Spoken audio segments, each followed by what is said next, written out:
Christmas albums are tricky things. Strike gold and you've got a paycheck for life. Get it wrong and it's forgotten by the time the season rolls around again. They can be charmless, phoned in collections of standards, the Michael Bublé route, shameless attempts to add new songs to the canon. Leona Lewis and Kelly Clarkson both tried recently. Mariah Carey has a pop every couple of years, or a genuine celebration of the season. Sufjan Stevens writes a low-key Christmas album every year for family and friends. Whatever the motivation, stars make an annual grab for the tinselly pound, and you suspect most musicians reckon there's a Christmas classic inside them. Will the class of Christmas 2017 still be soundtracking the Sherry this time next year? Probably not, if we're honest. Gwen Stefani's You Make It Feel Like Christmas justifies its title only because it's both cloyingly sentimental and charmlessly tacky. The fun in Jingle Bells is in singing it, not listening, and no amount of the Rat Pack swing is going to make it any more appealing. Her Santa Baby-like versions by Kylie, Madonna and Ariana Grande, bloodlessly retreads Eartha Kitt, Let It Snow tries to swing but misses, and adding a 60s girl group sheen to Wham's Last Christmas and a key change to Silent Night, which has rubbed along fine without one for 200 years, thanks, is more evidence of Stefani's tendency to overfig the pudding. Thank the baby Jesus, then, for see us every day is Christmas. If Stefani's album was a phoned in holiday special, Australia's top pop export takes things the other way with no standards and a bare minimum of sleigh bells. Succeeds by funneling the turkey and trimmings through its star. This isn't just a Christmas record, it's first of all a Sia record. Their joyful bounce aplenty and singles Ho Ho Ho and Candy Cane Lane, while Snowman, in which the singer tries to stop her literally frozen boyfriend from melting, and Underneath the Mistletoe are as good as any ballad Sia has delivered. Stefani's record could have been made by anybody. This one is uniquely Sia. Back in 1997, the Hanson brothers, riding high on their bop fame, released their first Christmas album, Snowed In.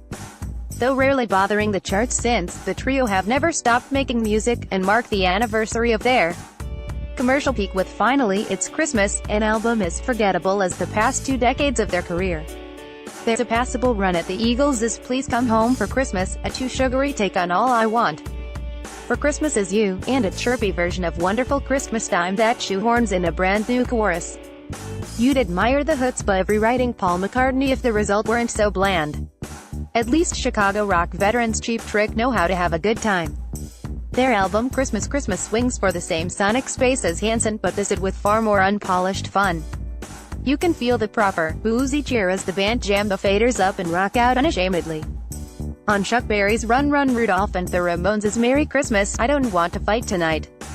American audiences aren't generally familiar with the British glam classics, so the band allow themselves faithfully joyous takes on both I Wish It Could Be Christmas Every Day and Merry Xmas Everybody. It's an unself-conscious blast. People ask for lots of strange things for Christmas, but you'd be surprised to find anyone wishing desperately for the singer from Keene to cover East 17th Stay Another Day. Yet here we are. Tom Chaplin's 12 Tales of Christmas is likable enough, though his original songs will exit your brain as quickly as they enter it. His pleasant and plaintive vocal works on a stripped-down Walking in the Air, but The Pretenders' 2,000 Miles is charmless, and his voice lacks the depth needed to do justice to Joni Mitchell's classic River. Ultimately, it's thin stuff. If Hanson's cover of All I Want for Christmas Is You isn't enough, the soundtrack album to Mariah Carey's animated movie of the same name adds another two, Carey's original and a near-identical version taken from the film.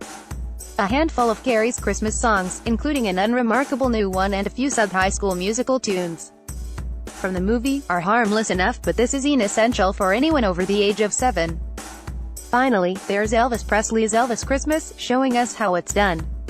The sentimentality of the season lends itself to tracks that use Presley's original vocals over a new score by the Royal Philharmonic Orchestra.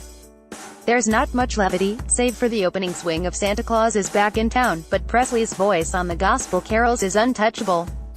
Whether the new arrangements really add much is up for debate, but as a soundtrack to dinner on the big day, you won't find much